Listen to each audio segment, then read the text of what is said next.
Le père de Mathie leva la main et la fit claquer violemment sur la joue de son fils, devant une rangée de soldats impassibles alignés sur la place d'armes. « Tu n'es qu'une honte pour notre famille. Une pédale qui salit l'uniforme français, hurla-t-il, les veines saillantes au cou. Tandis que Mathie, les yeux emplis de larmes brûlantes, sentait le goût du sang dans sa bouche. Mais au fond de lui, une étincelle de rébellion s'alluma, il ne se laisserait plus briser. Mathie recula d'un pas, la joue en feu, sous les regards froids des camarades de régiment. C'était en 2015. À la caserne de Vincennes, aux portes de Paris. Il avait 22 ans. Fraîchement incorporé dans l'armée française après ses études en histoire de l'art à la Sorbonne. Son père, le colonel Henri Duval, un homme rigide forgé par des décennies de service militaire, avait découvert la vérité par accident, une lettre d'amour oubliée dans la poche d'une veste. Adressée à Thomas, un jeune Américain rencontré lors d'un échange universitaire. Thomas. Ce nom seul faisait battre le cœur de Mathie plus fort. Thomas était arrivé à Paris comme un vent frais de New York, avec son accent traînant et ses rêves de devenir écrivain. Ils s'étaient croisés dans un café du Marais, ce quartier bohème où les âmes libres se rencontraient. Thomas, avec ses cheveux châtains en bataille et ses yeux vert perçants, avait captivé Mathie dès le premier regard. « Tu as l'air d'un poète perdu dans une peinture de Monet », avait dit Thomas en souriant. Et Mathie avait ri. Pour la première fois depuis des mois. Mais ce soir-là, à la caserne, tout basculait.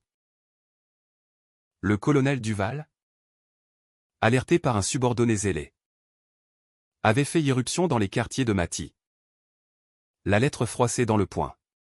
« Comment oses-tu ? Dans mon armée ? Avec un Yankee, avait-il rugi. La gifle avait suivi. Publique et humiliante. Pour remettre les idées en place à ce fils qu'il considérait comme déviant. Les soldats, témoins muets, détournaient les yeux. Mais Mathie sentait leur murmure, le fils du colonel est une tapette. Mathie s'enfuit ce soir-là, quittant la caserne sans un mot. Il erra dans les rues de Paris, sous une pluie fine qui lavait les trottoirs luisants. Ses pas le menèrent instinctivement vers le Marais, vers l'appartement exigu que Thomas louait près de la rue des Rosiers.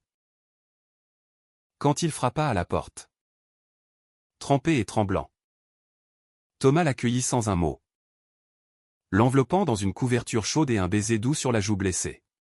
« Qu'est-ce qui s'est passé ?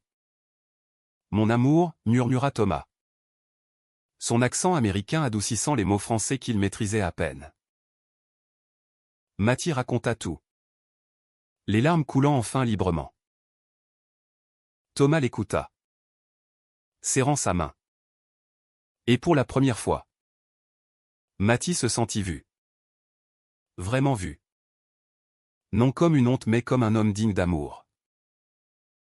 Les jours suivants furent un tourbillon.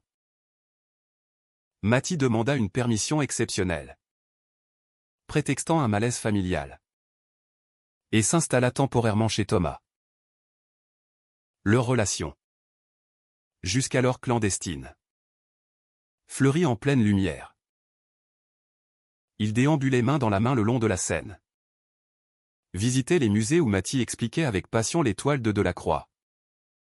Et Thomas notait frénétiquement des idées pour son roman inspiré de leur histoire. C'est comme un film américain. Mais avec des croissants, plaisantait Thomas, faisant rire Mathie aux éclats. Pourtant, l'ombre du père planait. Henri Duval n'acceptait pas la défaite. Il envoya des messages menaçants, exigeant que Mathie revienne et se comporte en homme. Mathie, déchiré entre son amour naissant et son devoir filial, luttait intérieurement. Thomas, Avec sa sensibilité yankee imprégnée de valeurs de liberté et d'égalité ou ses idéaux que l'Amérique brandissait fièrement malgré ses contradictions ont encouragé Matty à s'affirmer. En Amérique. On a Stonewall. On a des parades. Ici, c'est la France. Berceau des droits de l'homme. Tu as le droit d'être toi. Un soir, alors qu'il dînait dans un petit bistrot, Thomas glissa une bague à l'annulaire de Matty. Ce n'est pas une demande en mariage. Pas encore. Juste une promesse que je serai là. Quoi qu'il arrive. Matty, ému, accepta, sentant une chaleur se répandre en lui. Mais au fond, il savait que le conflit n'était pas résolu. Son père, avec son influence militaire, pouvait ruiner sa carrière naissante. La tension monta lorsque Matty reçut une convocation officielle, une audience disciplinaire pour comportement incompatible avec l'éthique militaire. Le colonel Duval avait porté plainte, accusant son fils de propagande homosexuelle au sein de l'armée. Matty, paniqué, confia ses craintes à Thomas.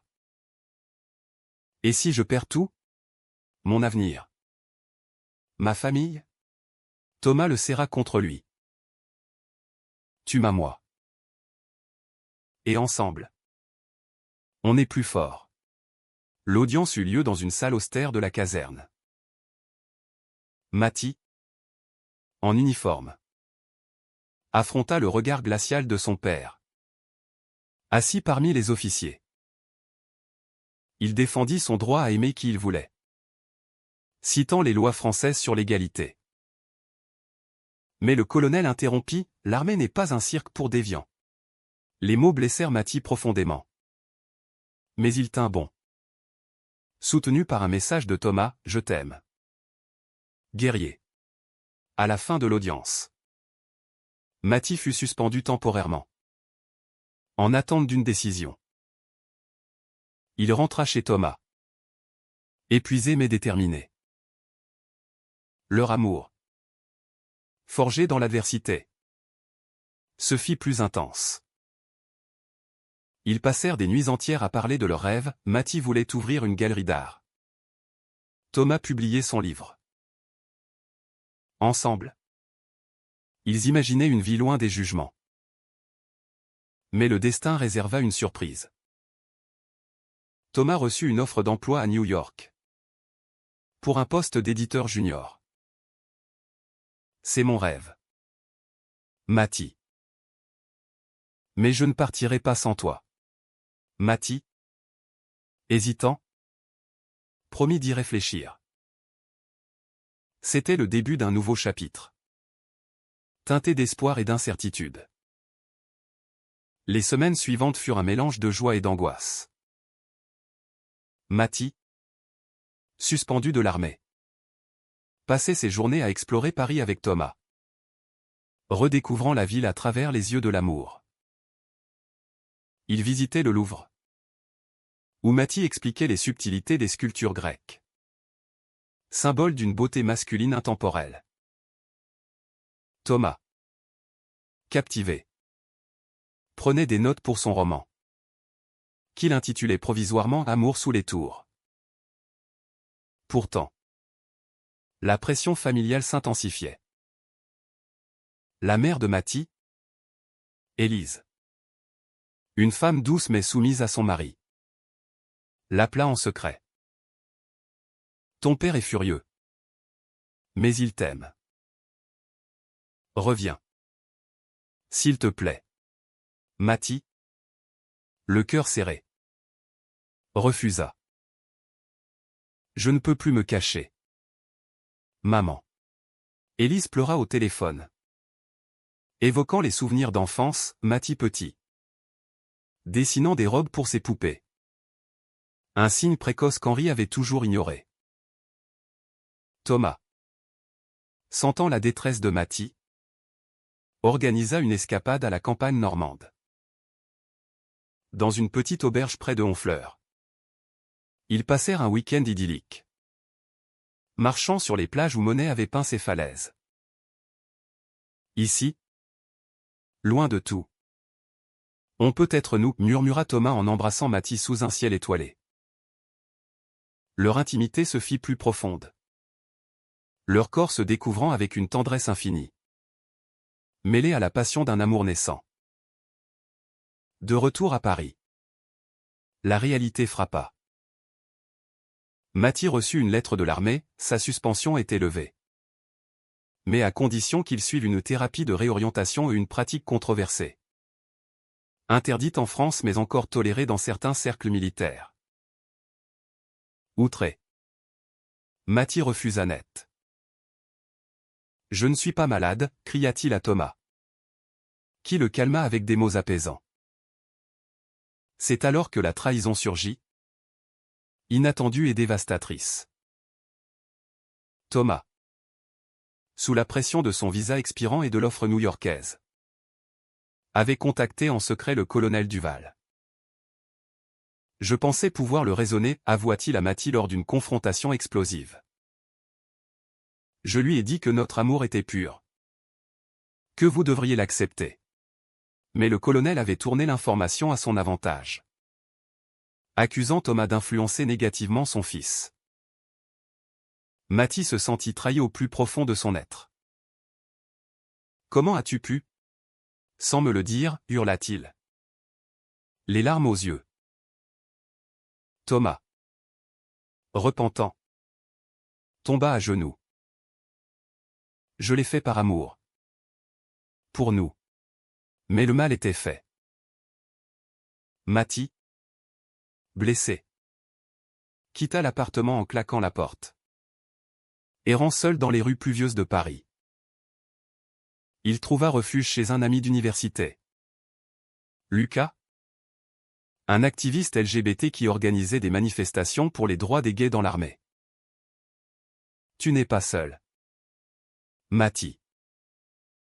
Battons-nous, encouragea Lucas.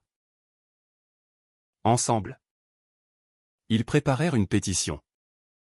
Contactant des associations comme SOS Homophobie. Mathie. Galvanisé. Décida de porter plainte contre son père pour harcèlement moral. Pendant ce temps. Thomas. Rongé par la culpabilité. Tenta de se racheter. Il écrivit une lettre émouvante. Publiée dans un blog américain sur les droits LGBTQ+. Racontant leur histoire anonymement. J'ai trahi l'homme que j'aime par peur. Mais l'amour vrai demande du courage. Le post devint viral. Attirant l'attention de médias français. Mathie. Lisant l'article. Sentit son cœur se serrer. Il pardonna partiellement à Thomas. Mais la confiance était ébranlée. Ils se retrouvèrent dans un café. Sous un ciel gris. Je t'aime toujours. Mais j'ai besoin de temps, dit Mathie. Thomas hocha la tête. Les yeux humides. Je t'attendrai. Le conflit culmina lors d'une manifestation devant le ministère de la Défense. Mathie. Micro en main. Raconta son histoire publiquement, la gifle. La suspension. La trahison. La foule scanda des slogans de soutien. Thomas. Présente incognito. Applaudit. Fier de la force de Mathie. Mais le colonel Duval? Informé. Fit irruption. Arrête cette mascarade, tonna-t-il. Père et fils s'affrontèrent verbalement. Des années de non-dits explosant. Tu m'as élevé pour être fort? Papa. Et je le suis. En étant moi-même. Henri. Pour la première fois. Vacilla. Voyant la détermination de son fils. La manifestation se termina pacifiquement. Mais marqua un tournant. Mathie gagna son procès interne.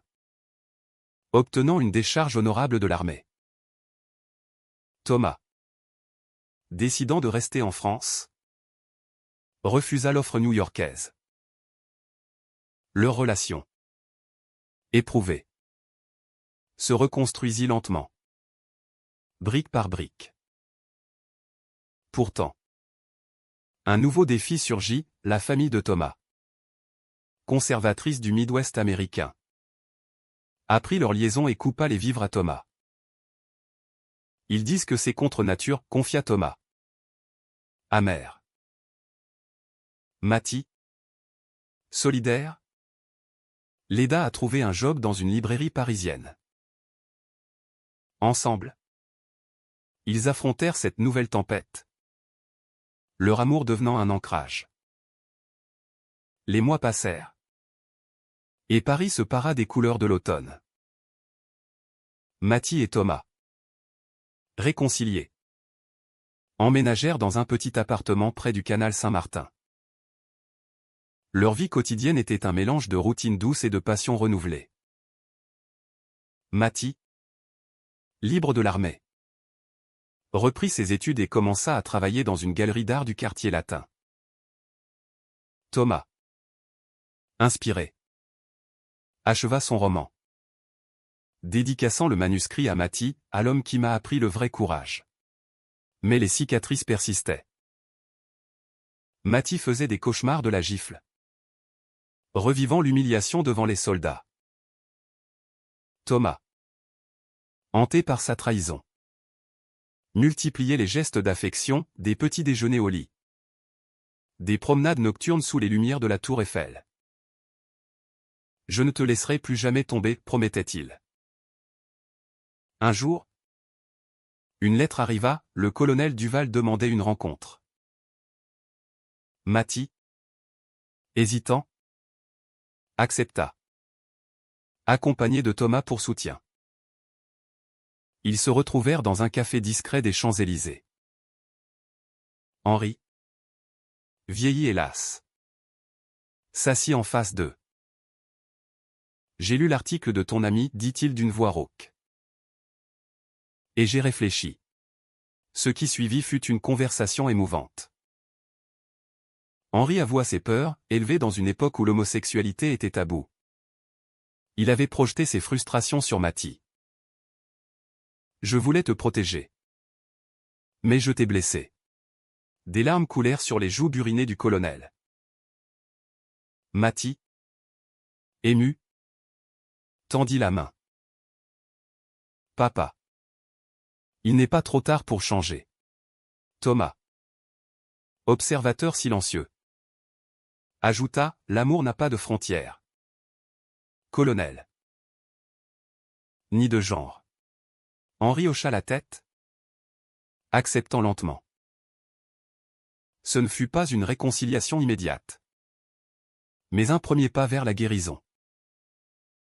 Galvanisés par cette évolution, Matty et Thomas s'engagèrent plus profondément dans la cause LGBT.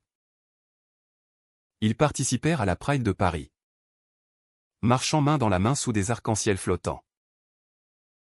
Matty, pour la première fois, porta une touche de féminité, un foulard coloré, symbole de sa liberté intérieure.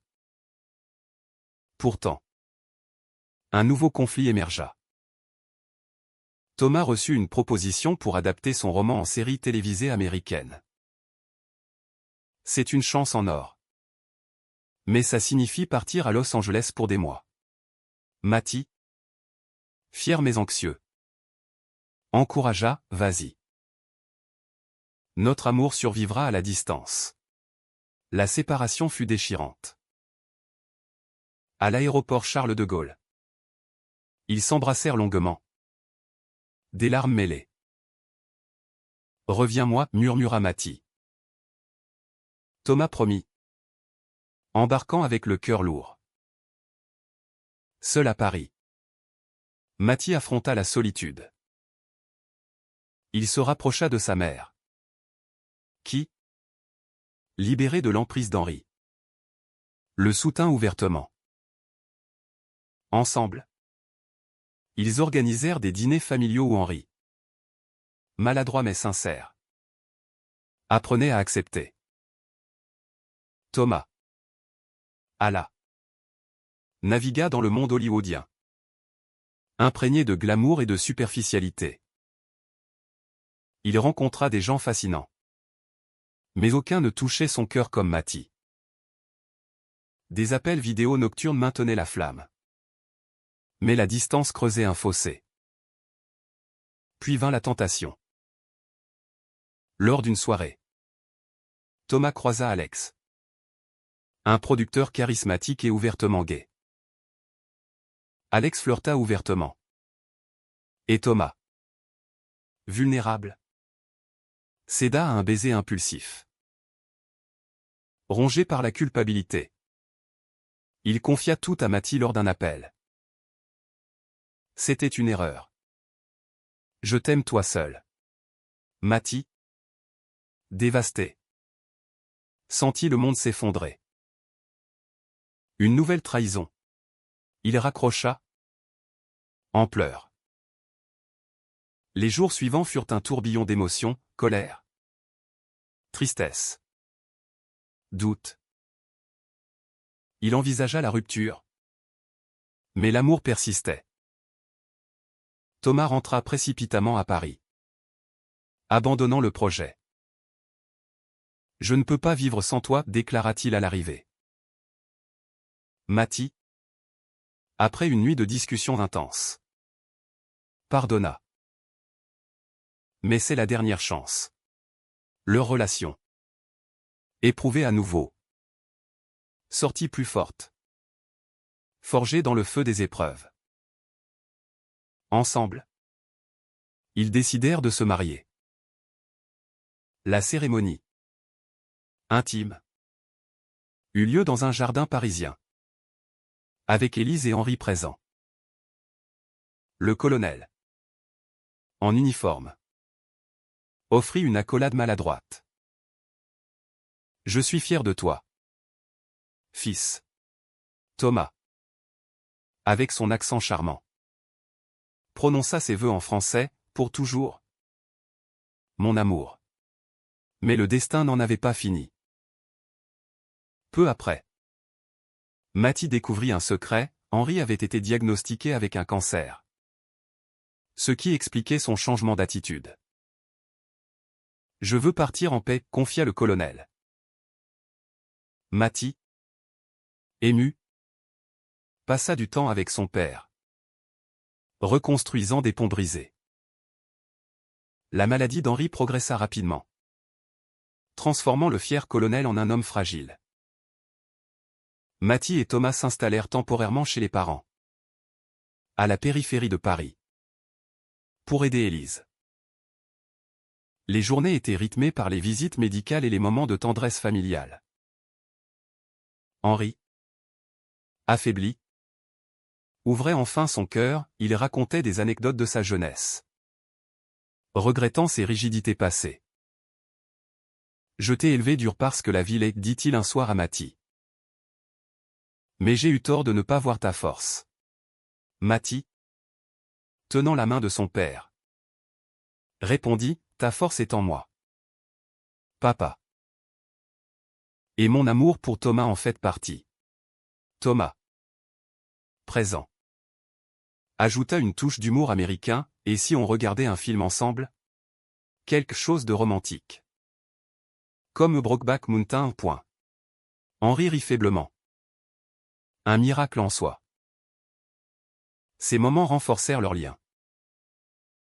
Matty et Thomas, unis dans l'adversité, trouvèrent une intimité plus profonde. Leurs nuits étaient des havres de paix, où ils se murmuraient des promesses d'avenir. Pourtant, une ultime épreuve surgit. Alex, le producteur de la, contacta Thomas pour relancer le projet. C'est ta chance. Mon amour, encouragea Matty. Thomas hésita, mais accepta, partant pour un mois. Cette fois, la confiance régnait. À Paris. Mathie veilla sur Henri, qui déclinait. Une nuit. Le colonel murmura « Pardonne-moi pour la gifle ». Mathie, les yeux humides, répondit « C'est pardonné. Et merci d'être là maintenant. » Henri sourit.